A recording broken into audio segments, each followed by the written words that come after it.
Dear students, ഇന്ന് നമ്മൾ ചർച്ച ചെയ്യുന്നത് ജനാധിപത്യ വ്യവസ്ഥയിൽ പൊതുജനാഭിപ്രായത്തിന്റെ പബ്ലിക് ഒപ്പീനിയന്റെ പ്രാധാന്യത്തെക്കുറിച്ചാണ്.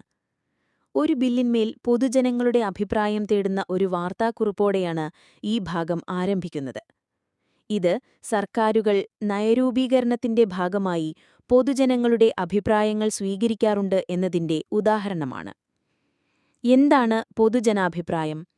ജനങ്ങളെ ബാധിക്കുന്ന ഒരു പൊതുവിഷയത്തിൽ ആളുകൾക്ക് പൊതുവായുള്ള നിലപാടോ അഭിപ്രായമോ ആണ് പൊതുജനാഭിപ്രായം.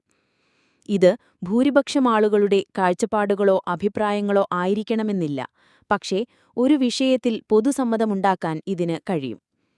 പൊതുജനാഭിപ്രായത്തിന്റെ സവിശേഷതകൾ: 1. പൊതുജനാഭിപ്രായം വൈവിധ്യമാർന്ന അഭിപ്രായങ്ങളെ പ്രതിഫലിപ്പിക്കുന്നു. 2.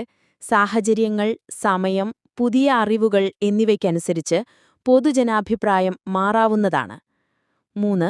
ഇത് രാഷ്ട്രീയ കാര്യങ്ങളുമായി മാത്രമല്ല, സാമൂഹിക, സാമ്പത്തിക, സാംസ്കാരിക വിഷയങ്ങളുമായി ബന്ധപ്പെട്ടും രൂപപ്പെടാറുണ്ട്. 4. ഇതിന്റെ പ്രകടനത്തിന് ഒരു നിശ്ചിത ഭൂപ്രദേശം എന്ന പരിധിയില്ല. ആർക്കും എവിടെ നിന്നും അവരുടെ അഭിപ്രായം പ്രകടിപ്പിക്കാം. 5. പൊതുജനാഭിപ്രായം ജനാധിപത്യപരമായ ആശയവിനിമയം ഉറപ്പാക്കുന്നു.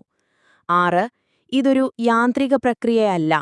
ഒരു പൊതുപ്രശ്നം സമൂഹത്തിൽ ഉയർന്നുവരുമ്പോൾ വിവിധ വിഭാഗങ്ങൾ അവരുടെ അഭിപ്രായങ്ങൾ പ്രകടിപ്പിക്കുമ്പോഴാണ് ഇത് രൂപപ്പെടുന്നത്. പൊതുജനാഭിപ്രായം രൂപീകരിക്കുന്ന ഏജൻസികൾ: പൊതുജനാഭിപ്രായം വളർത്തുന്നതിനും ജനാധിപത്യത്തെ ശക്തിപ്പെടുത്തുന്നതിനും ചില സ്ഥാപനങ്ങൾ പ്രധാന പങ്ക് വഹിക്കുന്നുണ്ട്. 1. കുടുംബം. കുട്ടിയുടെ സാമൂഹികവൽക്കരണം ആരംഭിക്കുന്നത് കുടുംബത്തിൽ നിന്നാണ്. കുടുംബത്തിലെ ചർച്ചകളും സംഭാഷണങ്ങളും കുട്ടികളുടെ അഭിപ്രായ രൂപീകരണത്തെ സ്വാധീനിക്കുന്നു. 2. വിദ്യാഭ്യാസ സ്ഥാപനങ്ങൾ.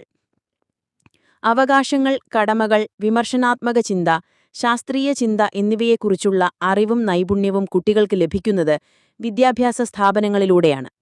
സ്കൂൾ പാർലമെന്റും മറ്റു പ്രവർത്തനങ്ങളും കുട്ടികൾക്ക് അഭിപ്രായ പ്രകടനത്തിനുള്ള അവസരങ്ങൾ നൽകുന്നു. 3. സമപ്രായഗംഗങ്ങൾ, പിയർ ഗ്രൂപ്പ്സ്. സമപ്രായക്കാരുടെ ചർച്ചകളും സംവാദങ്ങളും പൊതുജനാഭിപ്രായ രൂപീകരണത്തെ സ്വാധീനിക്കുന്നു. വ്യക്തിത്വം, മനോഭാവം, പെരുമാറ്റം എന്നിവയിൽ ഇവർ സമാനത പുലർത്താറുണ്ട്. 4. മാധ്യമങ്ങൾ. പൊതുജനാഭിപ്രായം രൂപീകരിക്കുന്നതിൽ മാധ്യമങ്ങൾക്ക് വലിയ പങ്കുണ്ട്. അച്ചടി മാധ്യമങ്ങളും റേഡിയോ, ടെലിവിഷൻ, നവമാധ്യമങ്ങളും ജനങ്ങളിൽ വലിയ സ്വാധീനം ചെലുത്തുന്നു. എന്നാൽ ചിലപ്പോൾ വാർത്തകൾ വസ്തുതാപരമാകണമെന്നില്ലെന്നും തെറ്റായ വാർത്തകൾ വഴി സമൂഹത്തെ തെറ്റായി നയിക്കാൻ മാധ്യമങ്ങൾക്ക് കഴിയുമെന്നും ഒരു വിമർശനം നിലവിലുണ്ട്. നിങ്ങൾ മാധ്യമസാക്ഷരതയും ഡിജിറ്റൽ സാക്ഷരതയും ആർജിക്കേണ്ടതിന്റെ പ്രാധാന്യത്തെക്കുറിച്ചും ഈ പാഠഭാഗം പറയുന്നുണ്ട്. വിവിധ മാധ്യമ രൂപങ്ങളിലൂടെ ലഭിക്കുന്ന സന്ദേശങ്ങളെ വിശകലനം ചെയ്യാനും വിലയിരുത്താനുമുള്ള കഴിവാണ് മാധ്യമസാക്ഷരത. ഡിജിറ്റൽ ഇടങ്ങളിൽ നിന്ന് വിവരങ്ങൾ കണ്ടെത്താനും വിലയിരുത്താനും ഡിജിറ്റൽ ഉപകരണങ്ങൾ ഫലപ്രദമായി ഉപയോഗിക്കാനുമുള്ള കഴിവാണ് ഡിജിറ്റൽ സാക്ഷരത. ഇതാണ് ഈ പാഠഭാഗത്തിലെ പ്രധാന കാര്യങ്ങൾ. നിങ്ങൾക്ക് എന്തെങ്കിലും സംശയങ്ങളുണ്ടെങ്കിൽ ചോദിക്കാം.